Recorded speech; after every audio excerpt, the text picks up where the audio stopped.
কোনো রোগ ভালো হওয়ার জন্য আমাকে ফলো করবেন না, কোনো উদ্দেশ্য নিয়ে আমাকে ফলো করবেন না, কোনো একটা মানে টার্গেট অ্যাচিভ করার জন্য ফলো করবেন না। কেন করবেন?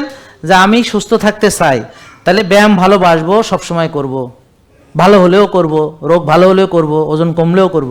এইভাবে যে সুস্থ খাবো কারণ এটা আমার জন্য উপকার, তা আমি সবসময় সুস্থই খাবো, অসুস্থ খাবার আমি খাবো না, যে খাবার খেলে রোগী হয়, এবং পরিমিত খাবো। আমি বেশি খেলে ভাল লাগে না, ওভারলোড লাগে, বেশি খেলে খারাপ লাগে, অল্পই খাবো। ওকে, বেশি খেলে শরীর ভারী লাগে, খারাপ লাগে, শরীরটা দুর্বল লাগে, অল্প খেলেই ভাল লাগে, তাই না? এরপর হচ্ছে আর্লি ঘুমাবো, এটা উপকার, আমি সবসময় আর্লি ঘুমাবো, ভালো হই না হই, রোগ ভালো হোক না হোক, আমি সবসময় এই ভালো অভ্যাসটা ধরে রাখবো। সূর্যের আলোতে আমি মাঝে মাঝে যাব, আমি নিজেকে ভালোবাসবো, সবসময় নিজের জন্য একটু সময় বের করার চেষ্টা করবো, যতই ব্যস্ত থাকি নিজেকে একটু সময় দিব, নিজের জন্য একটু সময় রাখবো।